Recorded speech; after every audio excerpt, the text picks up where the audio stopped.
I've been detailing, weathering and adding so many windows, so stay tuned and all will be revealed.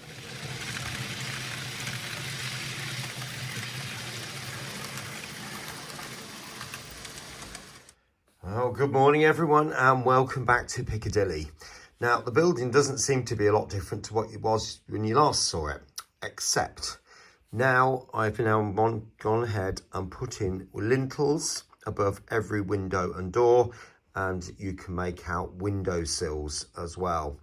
That has taken literally an age. Each of these were tiny little pieces of paper like that. Now that, the paler one, that one is a piece of paper which I then painstakingly cut up from tarmac paper, and the other one is 3D printed, and I just printed off hundreds of them, as you can appreciate. I painted them brown all on the raft, so I didn't have the nightmare job of trying to paint each one individually. I just stippled it all over the top and then snapped them all off the raft after that. So, but then there's no, obviously, as you can appreciate, they all have to be stuck on individually. Right, next stage then. There is a tower here which I'm working on, and another tower to go in here which I'm working on.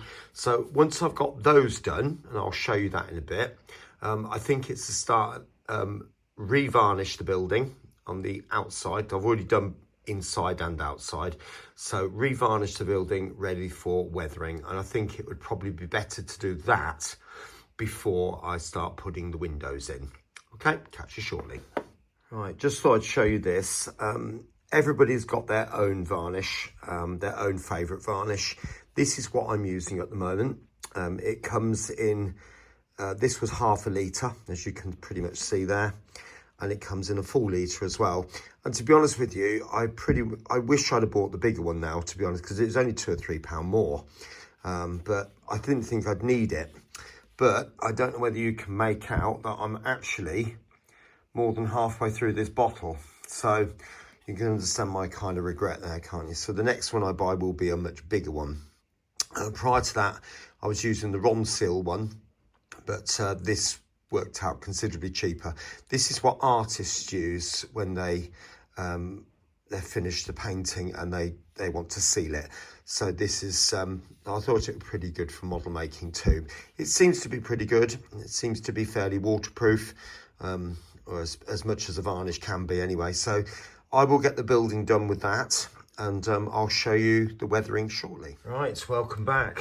So you can see now I've added these two tower parts now, and they are still very much in their basic form. So I'm now ready to weather the building, but I must stress that I have given this a very good coat, or two coats actually, on the outside of that varnish that I showed you in the last clip. I think that's very important because it protects the paper surface. If you go straight on with a weathering paint and you don't get it right, it will be damaged forever.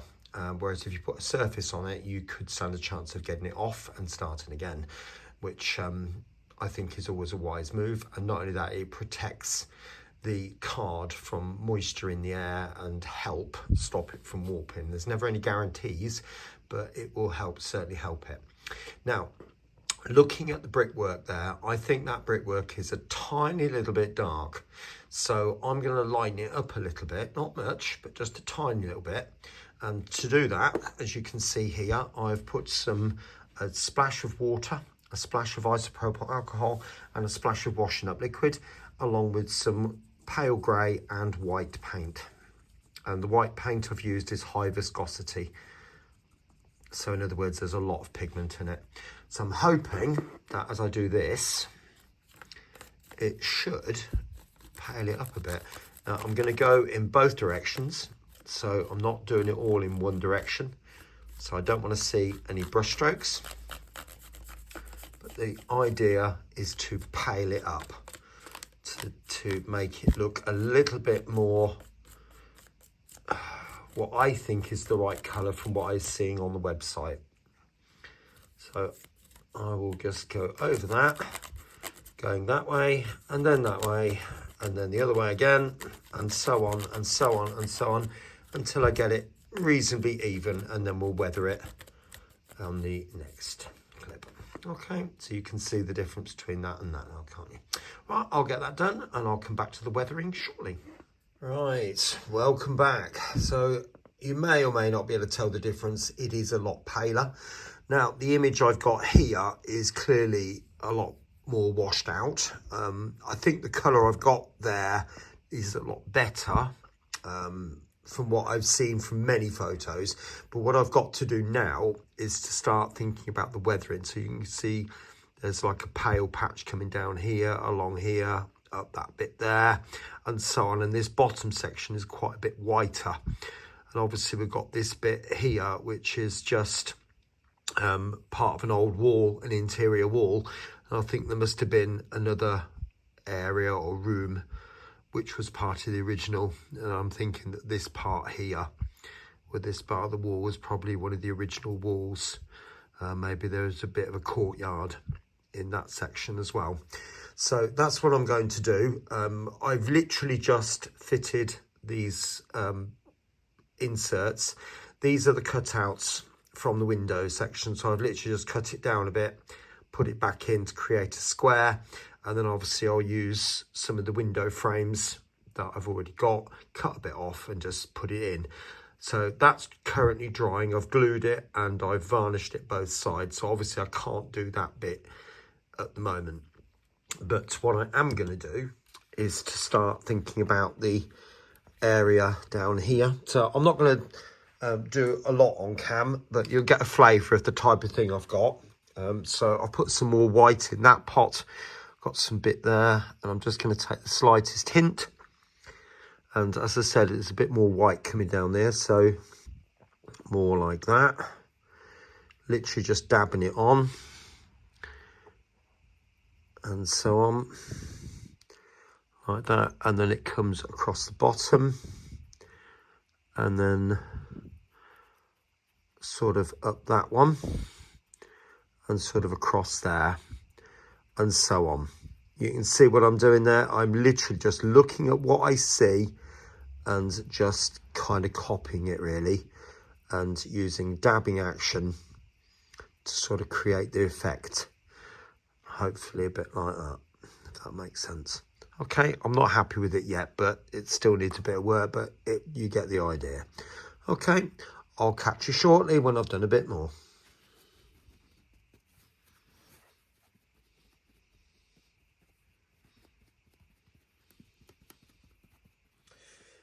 Right, I thought I'd just show you this first side, and you can still see the original from there. So I think it's reasonably similar. It's not going to be the same for obvious reasons. This is a representation, but yeah, I'm quite pleased with that. And obviously once the window frames and the doors go in, that'll be considerably better. So I'm going to start working my way around to the other sides. And it's a case of turning it around on the building, on the iPad, and just copy what I see. So I'll catch you later. It's window time. Now, most of the windows are quite simple, and you've got these 6-pane windows, but there are some different types. If I just go around the corner, hopefully you'll be able to start to make out there are different sorts. Like, for example, that sort there, where you've got a central pane, there's another one and another one. But a lot of these are 8-pane or plain 6-pane, or you've got these bits here where you've just got like a central divide. So it's a case of getting the right window in the right place. So hopefully I can do that.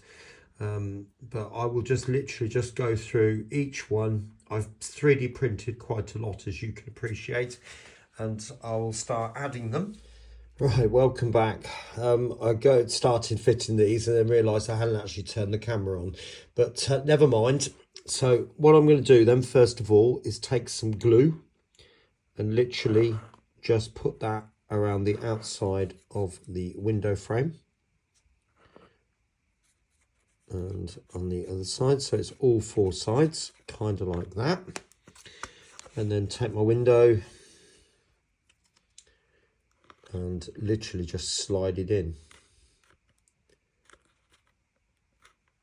kind of like that, and then use the scalpel just to push it in, get it flush almost with the back edge of the window aperture.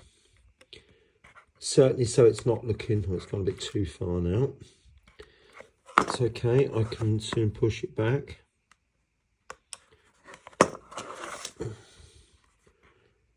Just a little bit, and so on. Kind of.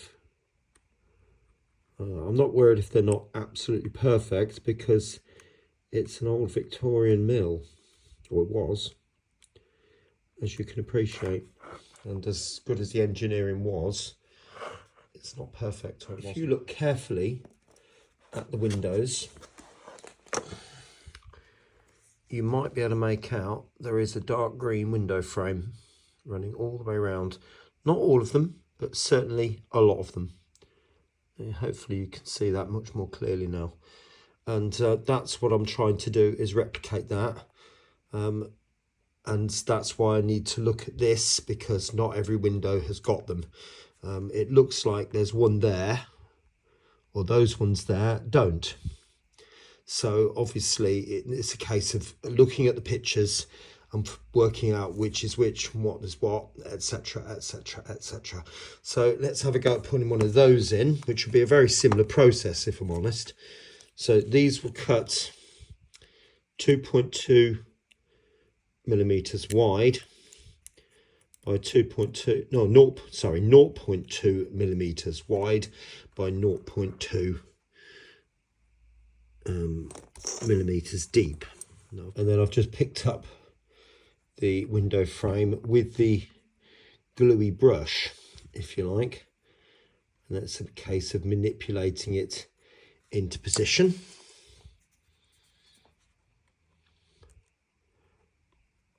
Like that. Just pressing it in. Sorry, it's not ever so easy to do this and keep the camera focused, but you can get the idea of what I'm trying to do there.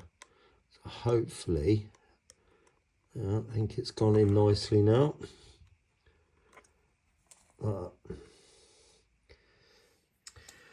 Well, that's one wall done. See, nothing else has been done. You can clearly see it's all open. That has taken many hours, and I think before this video goes out, I'd like it to be finished into windows anyway. So you saw the way I put these ones in. So obviously I had to prepare the aperture, make sure that the aperture was still the right size, because obviously when you put the paper wrap round, if the wrap doesn't seat properly, then obviously it's going to make the aperture smaller. So you have to make sure that the aperture is nice and tight and the right size. Then offer up the window, press it in, and I've put it in so it's probably about 1 millimeter deep, if you can make that out. So there's a nice bit of a return on each section of wall. And then you probably can make out, I've got these green sections, these little green window frames. You can see it perfectly well on that one, but they're all there. The only ones that have not got them is these ones, which I did show you on the real thing. That there is just a blanked off door. I might put some colour over the top of that, but I'm quite pleased with the way that's come out. It will need varnishing again with matte varnish, just to sort of blend it all together. There's some quite shiny patches on that, and I want it to all look even. I think the real thing would. Well, here we are. It's now the following Saturday, Saturday the 16th, and the last clip was last Sunday, and it has taken all week. Yes, so you won't believe it. Now, I did count up. There are 155 windows, and that was the bit you saw. So I'll go round this way, I think. Oh, I still need to do those bits. I forgot those two bits there, but that's not difficult to do. So you can see those in there. And there are some doors and extra windows. Some doors there. And so on. All the way around. All the way around. And yes, these are like that. They are huge. Absolutely huge. All the way around there. And believe it or not, there are 4 windows in here. You might be able to make them out there. See? And obviously those just there, those 12, well, 9 windows and 3 doors there. And then we're coming round to the courtyard side. This is where we've got the checker plate here. So obviously the cafe outdoor area would be here, the seating area. I'm going to come round to this part here, and I think there's some steps going up to these doors there. If not, there certainly will be on my model anyway, because it doesn't make sense otherwise. This bit will be buried. This bit here will be buried in the below the ground and around there. I still need to paint these and tidy these bits up there, but it's finally. Yeah, I still can't believe it. There are 155 windows in there. But yeah, so I'll show it to you on the layout pretty much as it is, as much as I can show you anyway, and we'll take it from there. Speak soon. So there we are in position. Just pan you round so you can see all sides, hopefully. But there we go. Now, I did say that I'm going to sink this into here, and that's why I was referring to this bit down here being levelled off, because I do want that to be level with the doors. So it will sit pretty much like that, isn't it, to be honest? So it's we've got 3 more days to go at school before the Christmas holidays. I've obviously got to build this area up here. There are some buildings to go here, and then there's the ruins to go in here, and so much. The big courtyard to go in down there, etc, etc, etc, etc. And that's not including finishing the building off. But anyway, I think I'm going to leave the video there. I hope you've enjoyed it, and I will certainly catch you very, very soon here on Piccadilly. Take care now. Bye for now.